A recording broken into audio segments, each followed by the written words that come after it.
Na nossa aula de hoje, vamos falar sobre o expressionismo, mais uma das vanguardas europeias do início do século XX. O contexto histórico. Um novo mundo caracterizado pela tecnologia e pela velocidade era apresentado à população. A teoria da relatividade de Albert Einstein e o surgimento da psicanálise com Sigmund Freud ampliavam uma forma como até então eram entendidos o tempo, o espaço e a mente humana.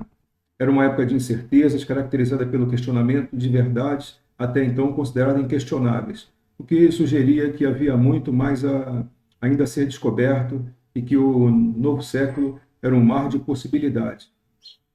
Na verdade, os homens estavam diante de um conflito em que aquilo tudo que era conhecido anteriormente estava sendo alterado e as verdades até então estavam sendo desfeitas.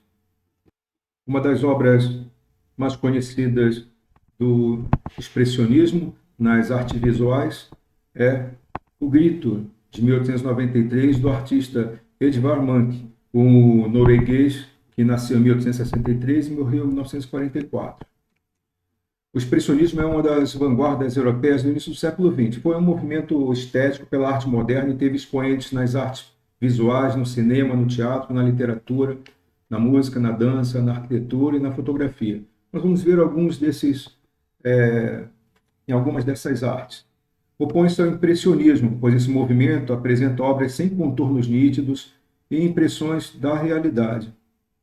Esse movimento artístico, o expressionismo, está entre os primeiros representantes das vanguardas históricas e talvez o primeiro a focar em aspectos subjetivos, valorizando a expressão emocional do ser humano.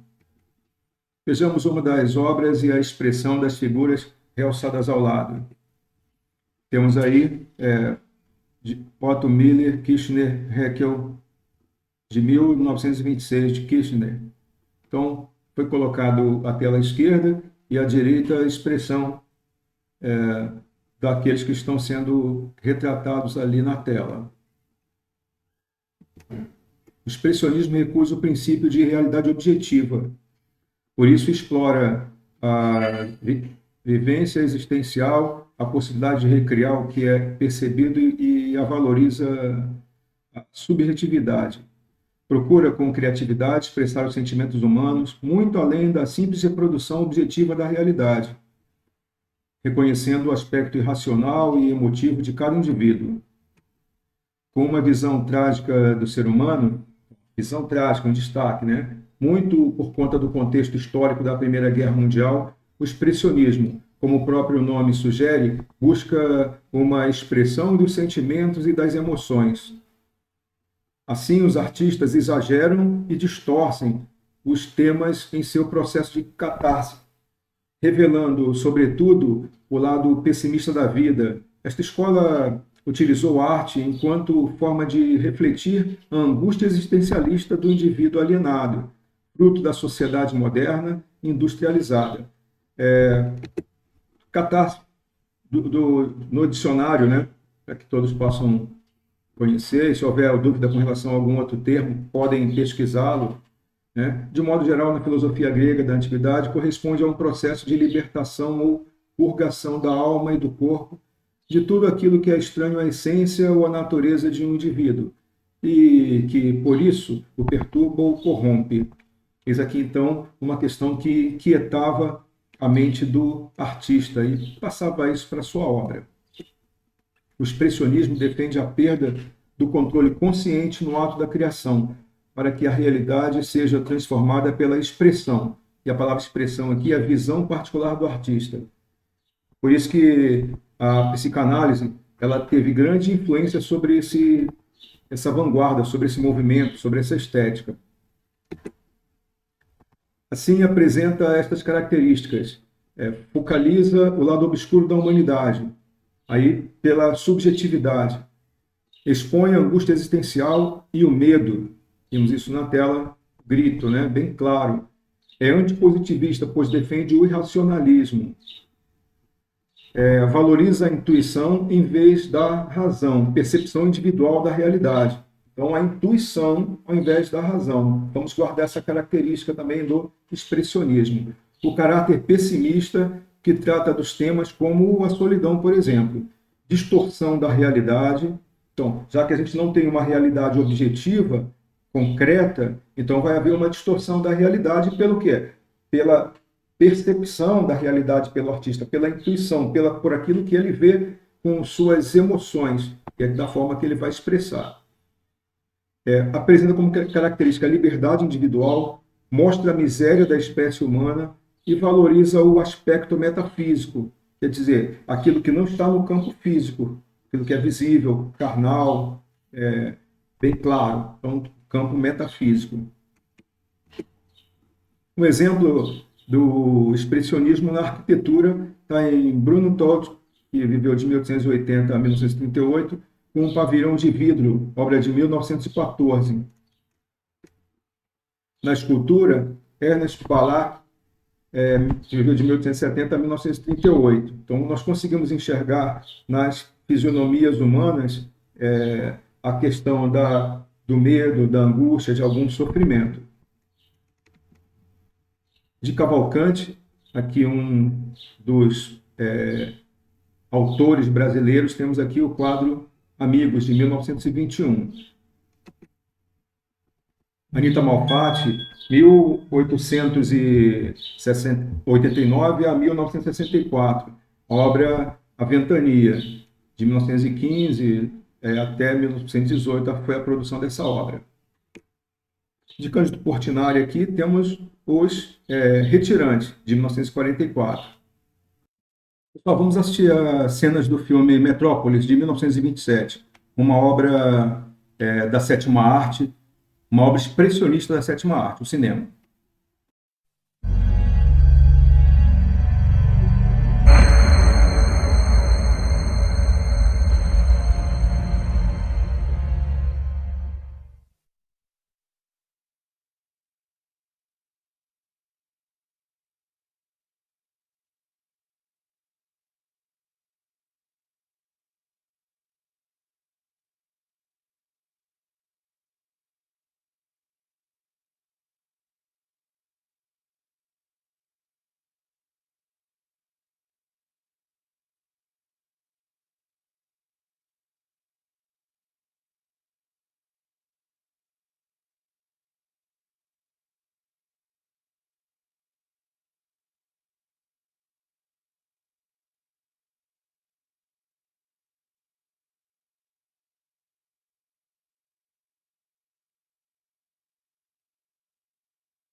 Então, a questão a ser respondida por vocês é olhar essas duas obras, né? Grito, estilo gravura, de 1985, e O Grito, de 1895. São obras distantes no tempo, mas que possuem essa característica, esse estilo expressionista. E respondo à questão. Letra A, a mesma estética, as duas obras são gravuras, onde a figura humana aparece em primeiro plano e o fundo é a composição caótica, abstrata, que a semelhança entre elas está em uma poética individual, onde o artista se desgarra do coletivo e cria imagens densas e que prende o olhar do observador. Se a relação entre elas está na composição caótica e na técnica, mas uma trata da expressão dos sentimentos do artista e a outra é a representação do cotidiano. D, a ausência das cores para destacar as linhas fortemente marcadas nas composições. Dessa forma, são construídas obras de grande impacto emocional. E que a figura humana não apresenta linhas reais, mas demonstra a emoção dos artistas. As linhas próprias e a ausência de cores são características do expressionismo. Bom, então escolha a alternativa correta e envie a resposta. Vamos ao trabalho então, pessoal.